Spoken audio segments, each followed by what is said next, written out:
while since I've done one of these. I misplaced the microphone that plugs in to the camera pretty much immediately after I did the test with it. So anyway, relocated that yesterday and thought I'll get around to using it at some stage, put it in the car, and bugger me dead, woke up this morning and there's probably something worth talking about. If you ever needed an example of how the Australian media is controlled, you need look no further than the news.com.au story, which, if you can find it without searching for it, has gone up in the last, 8 hours, 6 hours or so.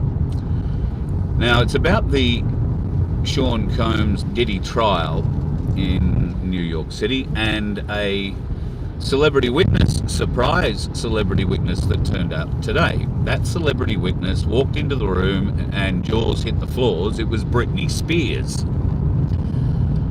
Now, I've read a number of reports of her testimony, the testimony that she gave today, or overnight, our time, and it is harrowing. And she has been able to put the last 14 years of her life of hell beginning at one point and one glass of champagne the night before the 2007 MTV Video Awards, where she was invited to a party that she didn't want to go to. She wanted to save her energy, be ready to put on a good show for the VMA, and you can't blame her. It was going to be her comeback, if you like, so she wanted to put best foot forward. The testimony that she tells, and that has been reported by honest media outlets, is harrowing. But if you were to read the news.com.au story, it will simply tell you that, she went to a party with Diddy. It was Cassie, Diddy's ex-girlfriend, the one he beat the shit out multiple times. It was her 21st birthday party. There's no mention that she was drugged at that party, that she was taken from the room after she'd had that glass of champagne. She felt dizzy, sat down. She was taken from that room by a group of men and then woke up the next day not feeling hungover, but feeling heavy, she says. She describes it as a very heavy, dark feeling. And she knew that something had happened to her, she just didn't know what.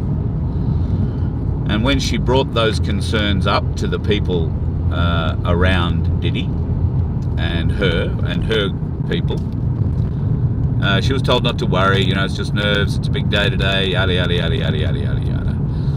So the day of the VMAs went very badly.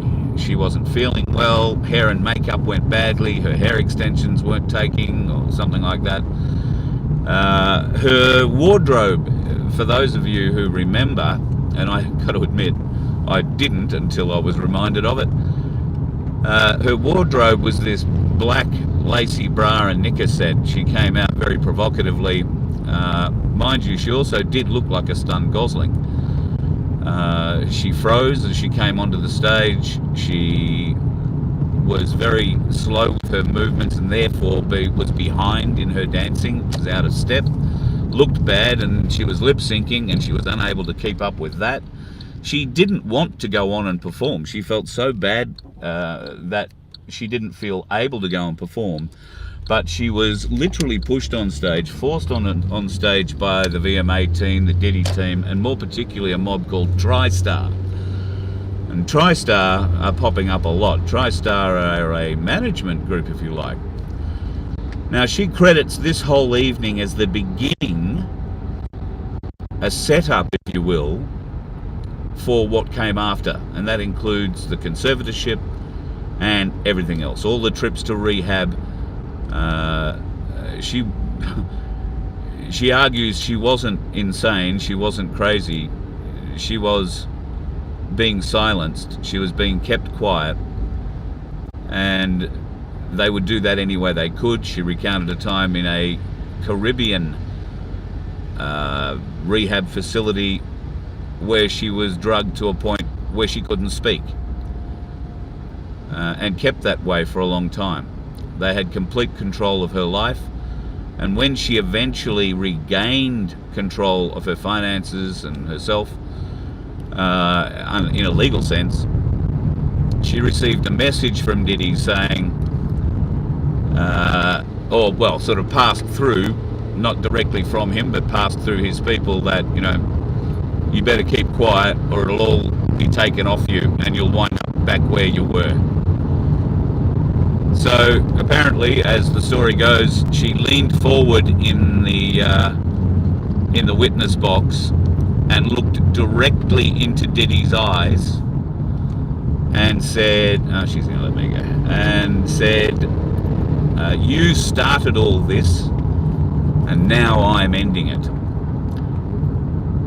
So some pretty drastic testimony, and I've only mentioned bits and pieces of it. There is quite a lot more, I believe. Now, back. I don't know how far we got into that. So yeah, she directly eyeballed Diddy and said, "I watched you. You knew it was going to happen. You weren't shocked. You showed no emotion other than satisfaction." So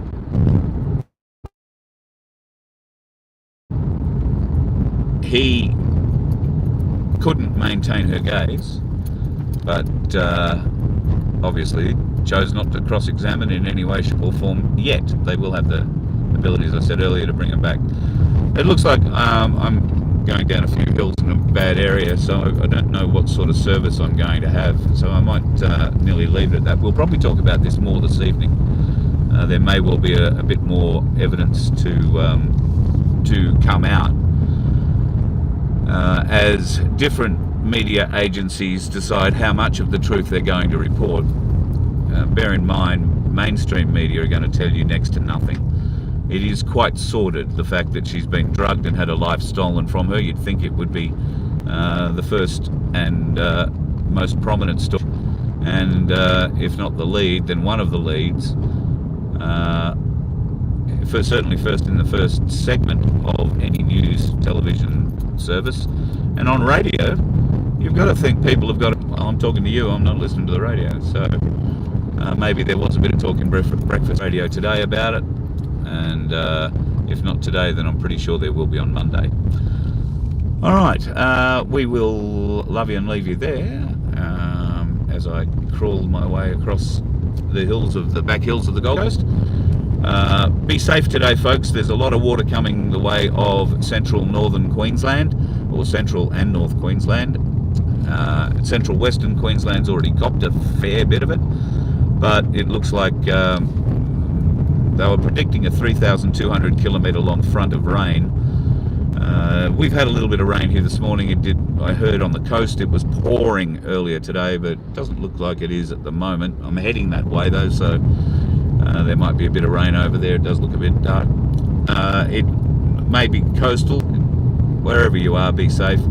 And to Sandy and Baz and co down at the Good Samaritan Donkey Sanctuary, who I know got a little bit of feed in the other day, but I hope you don't get any more rain, guys. I hope you all go well. And I've had an email this morning very quickly. I'm surprised I've still got service, just to tell you that